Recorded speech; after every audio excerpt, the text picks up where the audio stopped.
Hello and welcome to News Center with me, Parikshit Luthra. Online vendors have generated 15.8 million jobs in India, including 3.5 million for women. This according to a report titled Assessing the Net Impact of E-Commerce on Employment and Consumer Welfare in India. The report was released by Commerce and Industry Minister Piyush Goyal. The report by the Pahle India Foundation, led by Rajiv Kumar, the former Vice Chairman of NITI Aayog, says online vendors employ 54% more people and almost twice the number of female employees as compared to offline vendors. It also states that about 1.76 million retail enterprises in India participate in e-commerce activity.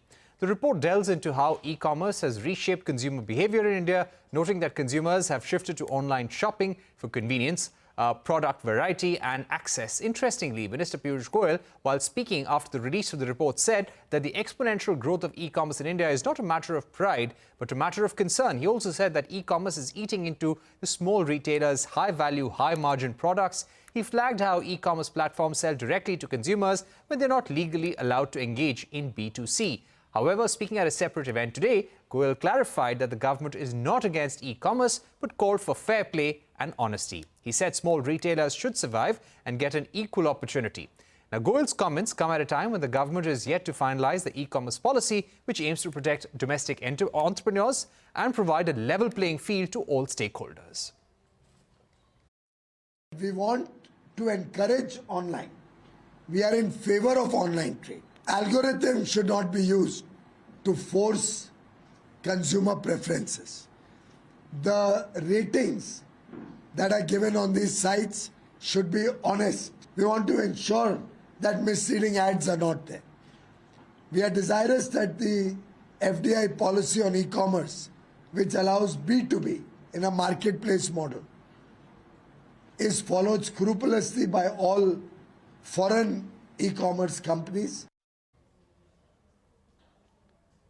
We're now joined by Rajiv Kumar, former Vice Chairman of the NITI Aayog. Mr. Kumar, thank you very much for joining us. Give us a sense of how your study has indicated the impact of e-commerce companies on the job market in India. Thanks, Parikshit. Glad to be here. So we undertook this work for over the last 6 months, and we conducted a primary survey of 8,000 consumers, 2,000 online vendors and 2,000 offline vendors. And this is the first survey of its kind after 2008, which was undertaken by ICRIER when I was the CEO of that organization. So in the last 16 years, there has not been a sort of data-based empirical inquiry into the progress of e-commerce in the country. So that's what our sort of basis is for what we are saying. And we looked at two distinct aspects of the e-commerce. One was its impact on employment, and the other was its impact on consumer welfare. And what we found was that, the online vendors are employing on an average 8.5 persons, while the offline vendors were employing about 5.6 workers. So they employ more, and they employ more female workers, the online vendors do. Now, the fact is that in our country, according to the latest report by MOSPI on the assessment of the unorganized sector, there are 19.6 million retail traders in the country. At the launch yesterday, it was said that there are about 100 million retail traders, which is not right at all.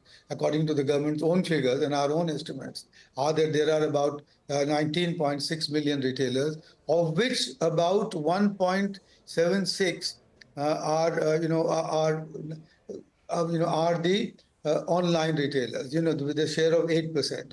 And what we said was that if on average from our sample, it came out that you've got 8.5 employees per online retailer, the total comes to about 15.8 million employees that this section has. Now, again, it was misunderstood that this is an incremental figure, that this is an increase in the employee numbers. No, it is the total number of employees in the online e-commerce platform, but that itself is very high, and it is expanding quite very rapidly. So both the e-commerce sales as well as the employment in the e-commerce segment are expanding quite rapidly, and that is what we've reported. But the second aspect of that, which is very important and was covered later on after the inaugural session, is that the consumer welfare has actually increased substantially, both in terms of convenience, in the prices offered, in the choices to be made, and the confidence of the consumer in making the purchases. So we've got a 9 set metrics in evaluating Right. consumer welfare, which we have called the inclusion index. And I think those are the Mr. two Kumar? aspects that we focused on. Yeah. Right. So you said that there were two aspects where e-commerce stands out. One for creating 15.8 million jobs, and this is where the jobs stand as of now. And secondly, it has brought a lot of consumer welfare in terms of convenience and speed of delivery as well. But at the same time, Minister Piyush Goyal said that e-commerce is here to stay, but there are concerns. The growth of e-commerce is coming at the cost of small retailers. He also said that MSMEs should not be left out. It should not negatively impact brick and mortar stores in the country. How do you see the concerns raised by Commerce Minister Piyush Goyal when he said that big e-commerce companies are not doing any favor to India, but at the same time, e-commerce has its own advantages? So how should we see and read Minister Goyal's statement? No, Mr. Mr. Piyush Goyal's remarks were, taken, provided us a very good feedback. His concerns are quite valid, and I mentioned this also yesterday, which is that we will take them on board, and we will, of course, do more research on the area that he's talked about. For example, he mentioned yesterday that it's only a small percentage of products sold on offline mom and pop stores that have the highest margins, and these perhaps are being now taken over by the online vendors, and which means that they are going to impact the neighborhood stores very badly. Now, we haven't looked at that issue, and we want to look at it, whether that's the case. And I think, and similarly on the quality of employment, or as to what sort of employment is being generated, and specifically on the neighborhood stores as to what their impact is. We need to do much more in-depth research, which Pahle India Foundation will be doing. But our initial estimates are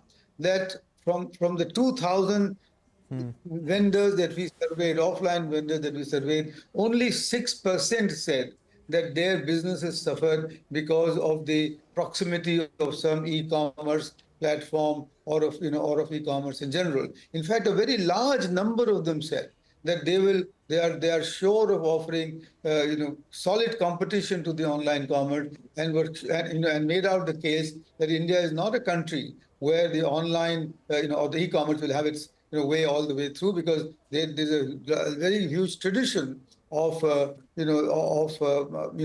offline stores and of neighborhood stores in this country which have done the service. So there is a genuine concern. I'm glad to see that Mr. Goyal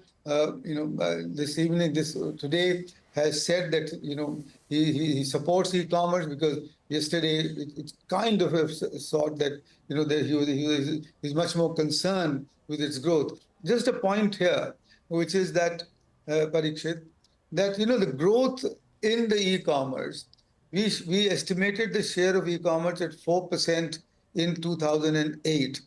Today it's estimated at 8%. So it's doubled its share between 2008 to 2024. That implies a rate of growth which is much lower than what 24% has been projected by the IBEF, the India Brand Equity Fund, which is a government organization. They have projected a growth rate of 24% between 24 to 2030. Even if we assume that we have a 24% growth, and we therefore will double the share every 3 years, in the next 9 years, the share will go from 8% to a maximum of 32%. And that's a third of the market, which today is estimated at 900 billion and growing. That's the merchandise and retail market in the country. So 32%, 33% by 2030, after which it may well plateau. is not, in my view, a cause of concern Okay. enough to to kind of stop the e-commerce in its tracks. And I'm very glad to see that Minister Goyal has said that e-commerce should be supported. But yes, of course, it has to be ensured that there's a Right. level playing field between the e-commerce vendors and the offline suppliers. So that brings me to my final question, sir. Since 2019, the government has been working on an e-commerce policy to provide a level playing field to e-commerce companies and small retailers in the country. Now, keeping aside Commerce Minister Piyush Goyal's statements for the moment, how do you think India should be approaching any policy vis-a-vis e-commerce? It's good to have an intent of giving a level playing field for all, but how do you make sure that the investor sentiment remains intact and the sector continues to grow? Because as you and your survey have already pointed out, e-commerce has its own benefits to the supply chain, to the job sector, to women as well. Yeah, Parikshit, thanks. But I think first and foremost, I must say that Minister Goyal's concerns can't be put aside, and we will not, and we will actually focus on them and provide data-based answers to them. And I think that's important. Secondly, as one of the panelists pointed out yesterday, e-commerce has actually provided a gateway to small and medium enterprises for the export market, which it hadn't been there. And those who integrate with the online, online retailers actually get that much bigger external demand market for themselves. A level playing field, I think the best example of that is the creation of ONDC by the government, which has been brought about and which is now growing to make sure that there are no monopolies in the online market, and the very large share of some big retailers is not Okay. doesn't grow further but has competition. The other thing is that the offline vendors should be given all the support in terms of Right. market market Okay. access, the formal finance, so that their cost of credit comes down, and also the flexibility in their own Okay. labor laws, so that they can actually grow as fast as possible. All right, we've run out of time, but thank you very much, sir, for joining us and sharing your views on the road ahead for e-commerce in India. Let me also go across to Ankur Bisen right now. Ankur, thank you very much for joining us. Give us a sense of how you see the statements that are coming from the Commerce Minister. Now, these statements have come before as well in 2019, in 2020.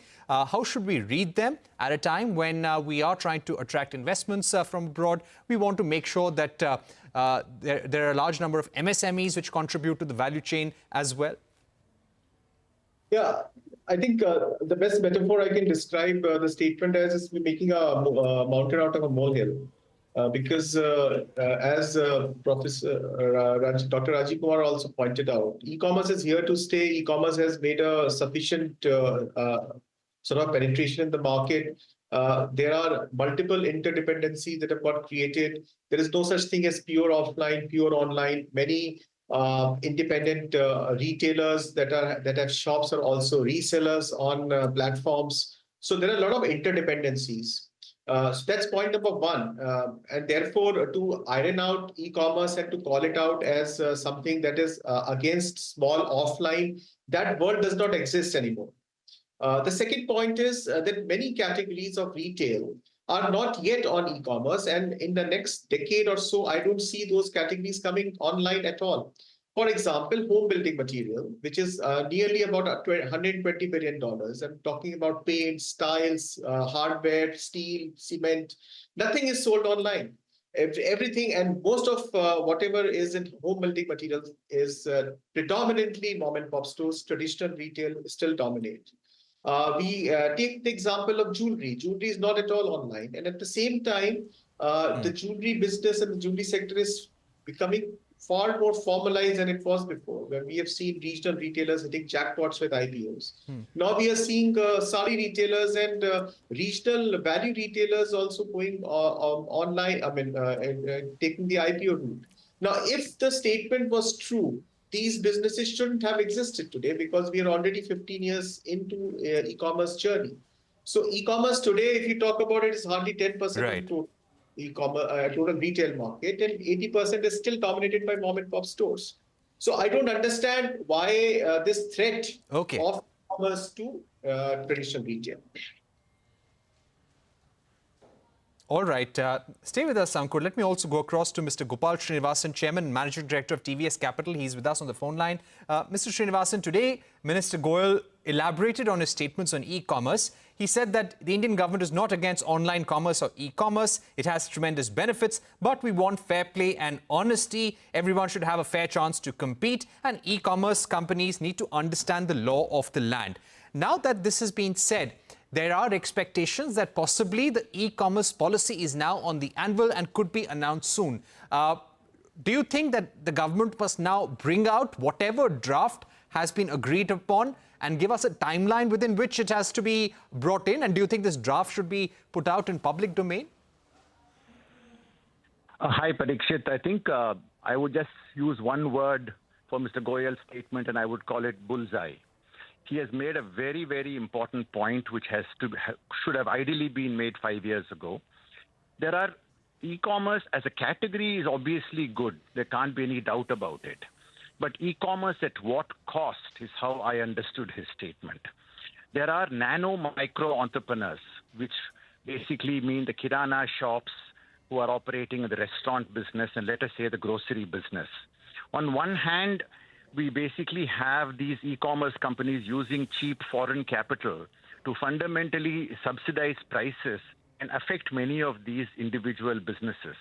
So the way I understood his point was, look, e-commerce is good, let it grow, but let it not be that people are doing enormous amount of price cutting artificially by actually incurring significant losses at a gross margin level.